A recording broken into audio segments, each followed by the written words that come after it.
여러분 안녕하십니까, 조성식입니다. 근데 이제 보통 상식이 있는 사람들이라면 거짓말을 자주 하지 않고 선의의 거짓말 또는 어쩔 수 없는 경우 이런 경우만 하겠죠. 그런데 보면 거짓말을 큰 거짓말을 많이 하는 사람, 어떤 권력을 가진 사람들, 이런 사람들한테도 그런 것을 우리가 종종 볼 수가 있는데, 예를 들면 검사들, 자, 범죄자들을 잡아들이고 수사하고 기소하는 검사들도 거짓말을 할까? 그런 의미를 가질 수 있잖아요. 거짓말 합니다. 네, 검사들 거짓말 해요. 뭐 다 그런 건 아니겠지만, 이게 뭐 검사라고 거짓말 안 하는 거 아니에요. 특히 법을 아는 사람, 법을 다루는 사람들도 거짓말을 많이 한다는 것을 우리는 그동안에 여러 가지 사건을 통해서 볼 수 있었죠. 또 뭐 재판 과정이나 이런 것 통해서 확인할 수도 있고, 아니 세상에 검사도 저렇게 거짓말을 하네. 검사 출신 변호사도 저렇게 거짓말을 하네. 도대체 믿을 사람 없다. 맞아요. 믿을 사람 없습니다. 자, 검사 출신 윤석열 대통령 어떤가요? 거짓말 많이 했습니다. 특히 일반인처럼 이런 자잘한 거짓말이 아니고 통 큰 거짓말. 응? 여러 번 한 걸 우리가 알 수 있죠. 자, 오늘은 그래서 윤석열의 10대 거짓말 논란, 이런 주제로 한번 제가 그동안 취재한 것과 그 다음에 뭐 파악했던 것, 또 각종 자료를 통해서 참고해서 대표적인 거짓말 10가지를 한번 하나씩 짚어보는 시간을 갖겠습니다. 자, 그러면 첫 번째. 자, 첫 번째 거짓말, 과연 무엇이 차지할까요? 바로 이번 계엄 내란 사태, 이것부터 한번 살펴보겠습니다. 자, 윤석열 대통령은 담화에서 탄핵 소추가 되고 나서 국민들 앞에서 뭐라고 얘기했습니까? 국회에서 계엄에 대해서 해제 의결을 한 후에 곧바로 계엄을 자기가 해제 선언을 했다. 응? 말하자면 바로 국민의 뜻을 받들어서 계엄 내린 것을 취소했다. 그렇습니까? 자, 일단 드러난 시간만 봐도, 자, 국회에서 의결을 한 것이 새벽 1시쯤이거든요. 근데 윤석열 대통령 무려 3시간 반이 지난 오후 4시 반이나 돼서야, 그때서야 계엄 해제 선언을 했어요. 그것도 본인의 의지가 없었어요. 계엄을 해제할. 뭐 알려졌다시피 총리 등 몇몇 사람이 계속 이거 국회 뜻을 안 따르면 헌법 위반이 된다, 이런 얘기를 해서 그나마 계엄을 해제한 것이고, 그간의 과정, 그 다음에 관련자들의 증언을 보면 마지못해 했다는 것을 알 수 있습니다. 그 시간에, 그 3시간 반 동안 윤 대통령이 어디가 있었어요? 합참에 가 있었어요. 계엄 본부를 차릴, 구성도 제대로 안 되는데 너무 급하게 하는 바람에. 거기서 그 이른바 뭐 결심지원실 이런 데서 국방부 장관, 계엄사령관 모여가지고 계속 제2계엄 모의했잖아요. 또 육군 참모총장은 계룡대에 있는 자기 휘하 부장들 전부 장군들 아니에요? 불러 올렸잖아요, 그 새벽에. 또 공수 여단들, 지방에 있는 공수 여단 7공수 뭐 해가지고 대기하고 있었어요. 수방사 출동 준비하고 있었어요. 방첩사 계속 움직이고 있었어요. 뭘 계엄 해제를 뭐 곧바로 자기가 바로 했습니까? 말도 안 되는 소리예요. 그 다음에 정치인 체포 지시한 적 없다? 여보세요. 진짜 입에 침이나 바르고 얘기합시다.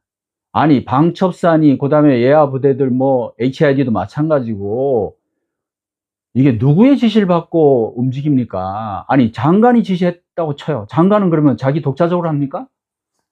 지금 알다시피 계엄사령관은 아무런 지시를 내린 게 없어요. 다 장관이 직접 일선 군지휘관들한테 지시하고, 심지어 대통령이 직접 병력 이동까지 챙겼잖아요. 실질적으로 윤석열 대통령이 다 지휘한 거예요, 이번 내란은. 근데 정치인 체포를 그럼 이 사람들이 무슨 변을 당하려고 자체적으로 자기들이 알아서 정치인 체포조를 짜고 지시하고 병력을 대기시키고 HDI까지 특수임무까지 마련하고, 있을 수 없는 일이죠. 근데 지시한 적 없다고 딱 잡았대요. 또 한동훈 대표 만나서도 그렇게 얘기했다는 거 아니에요? 자기는 그런 적이 없다고. 근데 인원까지 나왔잖아요. 국정원에까지 지시했잖아요. 국정원 1차장이 다 폭로했잖아요. 14명 거기에 여당 대표는 한동훈이 상위 순번으로 올라가 있고, 한 대표로서는 사실은 또 기가 막힌 일이죠. 뭐 두 사람의 사실 그간의 행태를 보면 자업자득인 면도 있지만 어쨌든 자 정말 여러 가지로 말도 안 되는 그런 계엄 지시였습니다. 그리고 뭐 병력을 최소화하고 또 국민에게 돌아갈 피해를 최소화하기 위해서 노력했다? 아니죠. 병력 엄청나게 동원됐어요. 지금 오늘까지 드러난 게 무려 1,500명이 이번 계엄에 동원됐다는 거 아니에요? 국회로 온 거는 그야말로 현장 돌격대 일부였던 거예요. 특전사 707 중심으로 해서 그 다음에 외곽 대기하는 1공수여단, 그 다음에 또 그 수방사 병력. 근데 지금 방첩사 움직였죠. 또 다른 일선의 군인들 좀 대기가 있었죠. 아까 얘기한 대로 그 또 공수여단들, 외곽 공수여단들 지방에 대기하고 있었단 말이에요. 다 명령만 내리면 바로 출동할 태세였습니다. 무슨 최소화했어요, 최소화하기는. 오히려 현장 지휘관들 판단으로 지금 계엄 이거 피해가 최소화된 거 아닙니까? 그 다음에 2시간짜리 내란이 어디 있냐고요? 네? 무슨 2시간짜리예요? 2시간짜리가 아니잖아요. 사전에 준비했고 사전에 모의했다는 것이 이미 다 드러나고 있잖아요. 네? 군 지휘관들 증언으로만 봐도 다 드러나고 있어요. 지금 다 안 드러나는데 뭐 국정원 이런 데까지 준비한 거 그거까지 지금 이제 드러나면 최소 몇 주일 전 또는 한 달 전까지 지금 거슬러 올라갈 수 있습니다. 그 정도로 이번 2시간짜리 내란이 아니고 오랫동안 준비한 내란이다. 다만 그 결행 시기는 급했던 건 맞아요. 갑작스럽게 결정됐어요. 왜? 이거는 김용현 장관도 그래서 좀 당황스럽고 준비를 그래서 치밀하게 못한 그런 결정적인 원인 중에 하나인데, 어떤 이유에서인지 윤 대통령이 갑자기 결행을 앞당긴 거예요.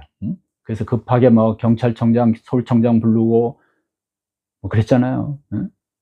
그러다 보니까 정작 계엄사령관은 육군참모총장이 내용도 모르고 지금 밤에 불려 나와가지고 너 계엄사령관 해. 이렇게 된 스토리 아닙니까 지금? 기가 막힌 일입니다.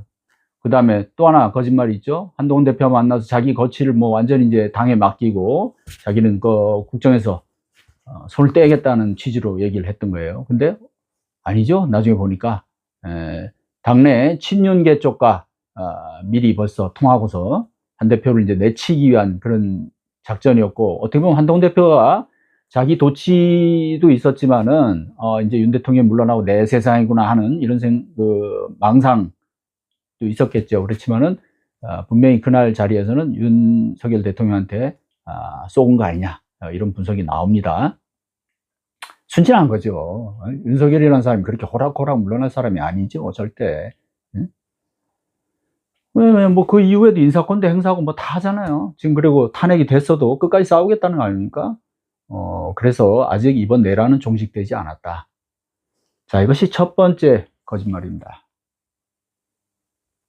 자, 두 번째는, 자, 지금 저희가 진행하는 게 시간의 역순, 말하자면 최근의 사건부터 과거로 이렇게 거슬러 올라가는 방식으로 진행을 합니다. 자, 두 번째는 명태균 게이트와 관련된 거짓말입니다. 자, 명태균 씨가 이제 이래저래 언론과 접촉하면서, 왜냐하면 이제 명태균 씨는 자기가 이제 구속될 위기를 느끼니까 언론을 접촉하면서 내가 사실은 이런 사람이다. 내가 대통령 부부와 이런 관계를 맺었다. 내가 대선 때, 경선 때, 그 다음에 또 그 이후에도 이러한 일에 대통령 부부와 같이 일을 한 사람이야. 응? 근데 나를 지금 검찰 니들이 치려고 그런다고? 어떤 이제 뭐라 그럴까요? 자기 대비 차원에서도 또 자기 과시 차원에서 그래서 언론과 접촉하면서 엄청나게 많은 얘기를 했잖아요. 자, 그렇게 하니까 대통령실에서 뭐라 그랬습니까? 자, 거리를 뒀어요. 잘 모르는 사람인 것처럼 심지어. 그리고 구체적으로 대선 그 경선 이후에, 말하자면 대선 때 있었던 그 국민의힘 경선이 있잖아요. 경선 기간. 그 이후에는 문자나 통화도 없었다. 뭐 물론 만난 적도 없고. 그런데 자, 딱 우선 뭐 일부만 드러났지만 취임 전날, 바로 대통령 취임 전날, 대통령 당선되고 나서 취임 전날인 2022년 5월 9일 윤석열과 명태균의 그 통화 음성 파일이 공개됐잖아요. 목소리도 생생합니다. 아주 자연스럽고 친근해요. 무슨 뭐 억지로 뭐 받은 것처럼 얘기하는데 무슨 뭐 많은 사람이 전화가 오는데 뭐 다 거절할 수 없고 뭐 아이고 취임 전날 얼마나 바쁜데요. 명태균 씨하고 그 정도 통화를 또 내용을 보세요. 이게 그냥 단순히 마지못해 뭐 억지로 받아준 전화가 아니잖아요. 이미 그 전에 진행된 내용이 있고 공천 개입하고 있는 거 분명히 드러나고 있잖아요. 그 다음에 여론조사 결과 보고 안 받았다? 명태균 씨는 명백하게 언론에 얘기를 했어요. 텔레그램으로 윤석열에게 계속 보고를 했다. 윤석열과 관련한 그 경선 때부터 심지어 홍준표를 좀 불리하게 하는 그런 여론조사 이런 것까지 다 보고했다는 거 아니에요. 다만 그것이 공표용이냐 비공표용이냐 또는 당내용이었냐 뭐 이거는 이제 좀 더 가려봐야겠죠. 근데 이것도 또 딱 잡아댔잖아요. 자기는 그 보고받은 적 없다. 왜? 그 이제 여론조사를 하면 비용이 문제가 되잖아요. 비용을 지불한 적이 있느냐? 없잖아요. 그래서 어떻게 됐습니까? 이 여론조사 비용을 그 혜택을 본 명태균 씨의 말하자면 명태균 씨의 로비로 혜택을 본 김영선 전 의원, 김영선 씨가 국회의원에 당선된 이후에 그 보궐선 재보궐을 통해서 됐잖아요. 그 세비로 말하자면 여론조사 비용을 대납하게 한 이런 의혹이 지금 뭐 있잖아요. 거의 뭐 검찰도 사실은 이걸 거의 기정사실화 했어요. 왜냐하면 명태균, 김영선 구속영장에 그 내용이 들어가 있어요. 자, 그래서 이런 것은 만약에 이것이 일종의 대납, 이 뇌물 성격이 되면 수뢰후 부정처사가 된다. 자, 민주당에서 이제 이런 주장을 했죠. 그래서 명백한 탄핵 사유가 된다. 이거는 공직선거법 위반이다. 공직선거법 57조 6항에 보면 공무원은 그 직위를 이용해 당내 경선에서 경선 운동을 할 수가 없습니다. 그러니까 뭐라 그래요? 그때 대통령 당선자 신분이었기 때문에 하루 전이었는데 대통령 당선자 신분이었기 때문에 공무원이 아니다. 이런 논리를 폈어요. 자, 그런데 바로 그 MB 이명박 대통령이 구속된 이후에 대법원이 이제 유죄를 확정하면서 그때 나온 그 판결문에 보면 이명박 대통령이 그 대통령이 당선되고 나서 취임 전 공천 관련해 뇌물을 받은 게 있습니다. 그래서 근데 대법원이 그것을 공무원이 될 자의 지위라고 판단을 해서 사실상 공무원에 준하는 공무원이나 똑같다 이런 판결을 한 거예요. 그래서 사전수뢰죄를 적용했어요. 정치자금법 위반이 되고. 자, 이 판례를 적용하면 윤석열 씨는 공직선거법 위반이 될 가능성이 거기에 위반했을 가능성이 매우 크다. 공직선거법. 그러면 이것은 바로 명백한 탄핵 사유, 탄핵 사유 중에 아주 중대한 그런 사유가 될 수 있겠죠. 자, 세 번째는 바로 최혜병 사건입니다. 자, 최혜병 사건 얼마 전에 이제 결심 공판이 있었죠. 그래서 군 검찰에서 뭐 징역 3년인가 구형을 했는데 그날 박정훈 대령이 이제 뭐 마지막에 최후 진술을 통해서 최혜병을 언급하다가 눈물까지 터뜨리고 울먹이고 해서 장례가 숙연해지기도 했는데요. 자, 이 최혜병 사건은 한마디로 거짓말 대행진이었습니다. 윤석열 대통령을 정점으로 해서 그 참모들, 그 다음에 뭐 장관, 관련 국방부 뭐 관계자들 전부 노골적으로 거짓말들을 했어요. 국회에 나와서도 하고 재판 나와서도 하고 언론 상대로도 하고.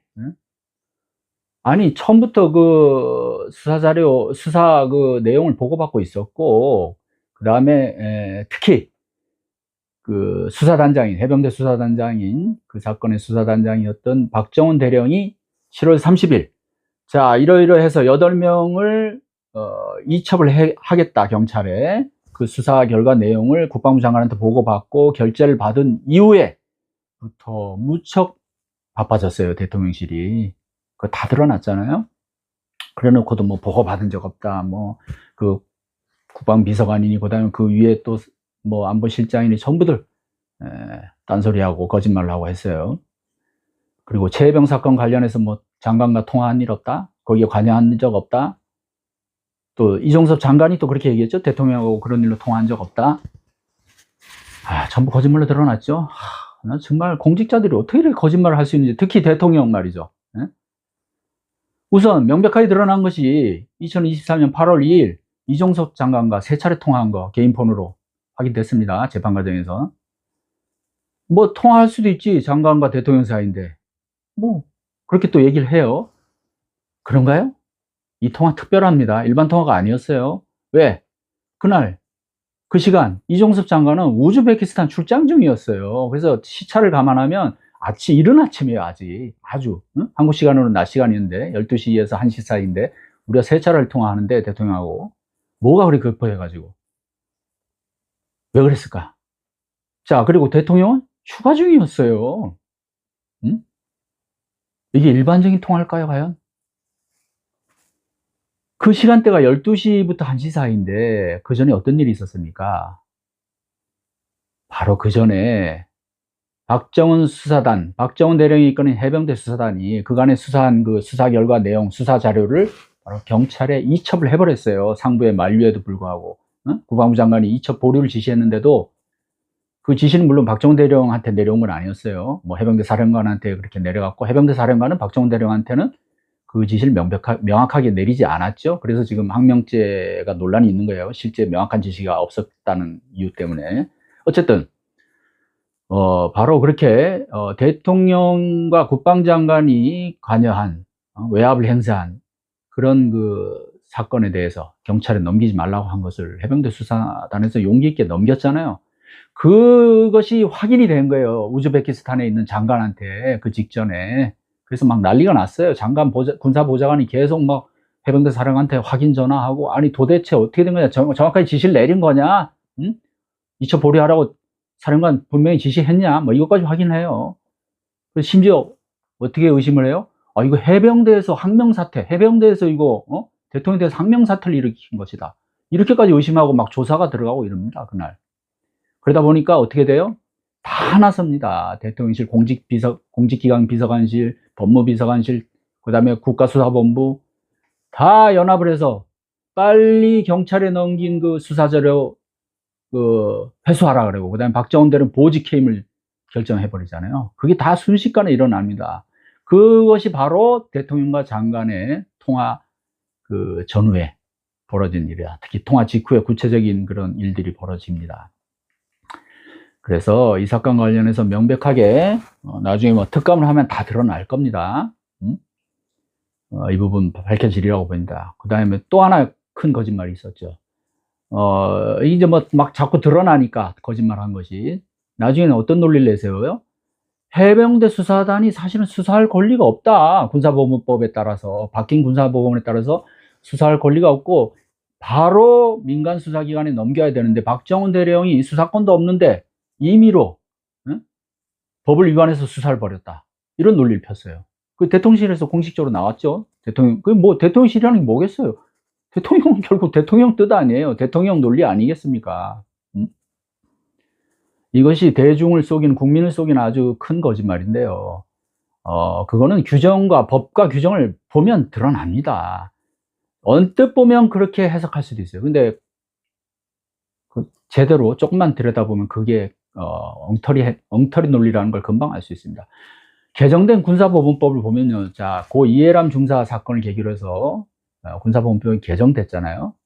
그래서 군내 성폭행 사건, 그 다음에 장병의 입대 전 범죄, 그 다음에 군인 사망의 원인이 된 범죄, 이런 것들은 민간 수사, 군 너희들 수사기관을 못 믿겠고 지휘관들이 자꾸 개입해서 축소하고 은폐하고 이러니까 바로 민간 수사기관에 넘겨라, 이렇게 법을 개정했잖아요. 그런데 거기 자세히 보면 군사법원법 2조와 228조를 잘 보세요.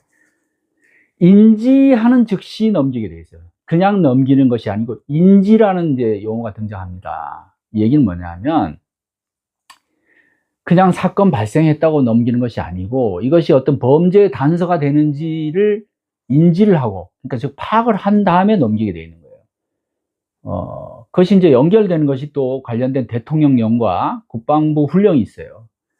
여기 보면 법원이 재판권을 갖는 군인의 범죄에 관한 수사 절차 등에 관한 대통령령, 그 다음에 똑같은 또 제목을 가진 국방부 훈령에 보면 민간 수사기관에 그래서 이 인지한 내용을 가지고 넘길 때 인지 통보서라는 것을 작성해서 넘기게 돼 있어요. 이거 다 이거 정부 군이 국방부가 만들어 놓은 거예요. 박 대령은 거기에 따라 충실하게 이행을 한 것이, 거기에 보면 인지 통보서에는 죄명과 그다음 피의자 인적사항, 피사실, 인지경위 이걸 다 적게 돼 있어요. 근데 국방부 법무관리관이 박 대령한테 무려 5차례나 통화하면서 뭐라 그랬어요? 이런 거 다 빼라 그랬잖아요.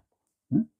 뭐 피의자 이름 빼고, 범죄 내용 빼고, 그냥 사건 내용만 간단하게 이런 식으로만 기재해서 넘겨라. 말하자면 누가 어떤 식의 혐의가 있는지를 하지 말라는 건데, 이거야말로 법령 위반인 거예요. 왜? 그렇게 하라고 돼 있거든요, 인지통보서에. 지금이라도 보세요. 이거를 만약에 모르고 대통령 또는 대통령실이 그런 해명을 내놨다면 그야말로 무지한 것이고, 이걸 알고도 그런 식의 논리를 내놓았다면 그야말로 국민을 호도하고 속이고, 정말 말이 안 되는 겁니다. 자, 이 최혜병 사건의 거짓말은 이것 말고도 많아요. 이거 특검해야지 이제 하나하나 다 드러날 겁니다. 자, 네 번째는 그 유명한 바이든 날리면, 네 번째입니다. 네 번째, 바이든 날리면 다 기억하시죠? 국회에서 새끼들이 승인 안 해주면 바이든은 쪽팔려서 어떡하냐.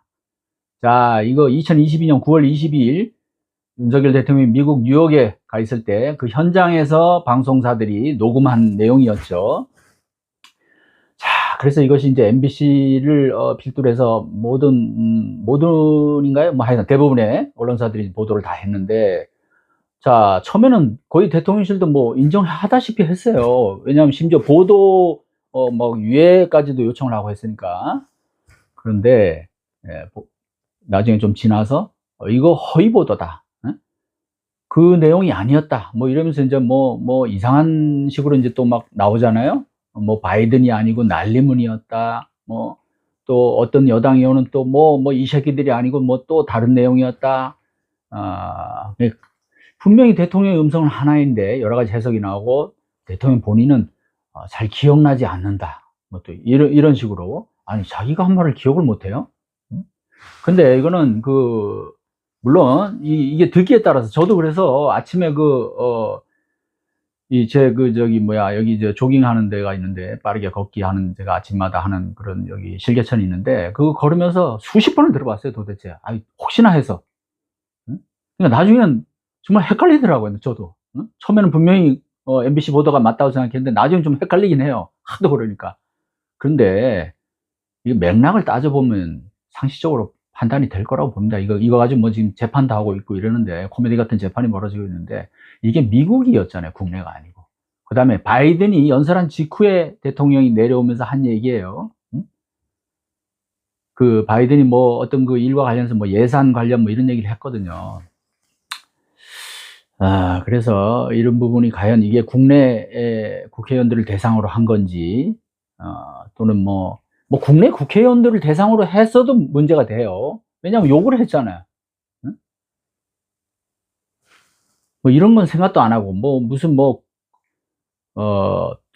동맹을 훼손했다고, 국익을 해쳤다고, 뭐 이런 식의 엉뚱한 얘기를 하고 있고. 아니, 이거는 이거대로 여기에 대해서 명확하게, 만약에 좀 그런 부적절한 발언이 있었다면 사과를 하면 되잖아요. 내가 좀 말이 좀 과했다, 편하게 그냥 이게 언론사들이 그 녹음하는 줄도 모르고 그냥 편하게 얘기하다 보니까 그냥 평소 습관대로 말이 좀 거칠게 나왔다, 그리고 그건 농담이었다, 사실 반농담이었다, 이렇게 차라리 해명을 하는 게 낫지 않아요? 뭐 이렇게 잡아떼냐고. 응? 그럼 기자들이 다 바보예요? 응? 기자들이 다 하나같이 대통령 음해하려고 그랬나요? 아니잖아요. 누가 들어봐도 그렇게 들리니까 그랬던 거고. 물론 이제 재판을 하면 뭐 명확하게 나오겠지만, 제가 보기엔 최소한 그 비슷하게 얘기한 거는 맞는 것 같다는 거죠. 자, 이런 부분도 지금 윤석열 대통령의 언행, 무조건 잡아떼는 버릇, 이거 참 아주 여실히 드러났고, 더더욱이 국민들에게 큰 피해를 끼쳤어요. 뭡니까? 온 국민이 청력 테스트를 하게 됐잖아요. 뇌기가 이상한 게 아닌가. 제가 사실 그 관련해서 꽁트도 썼는데, 자기 귀가 너무 이상한 것 같아서 이제 이비인후과를 찾아가는 그런 주인공 얘기입니다.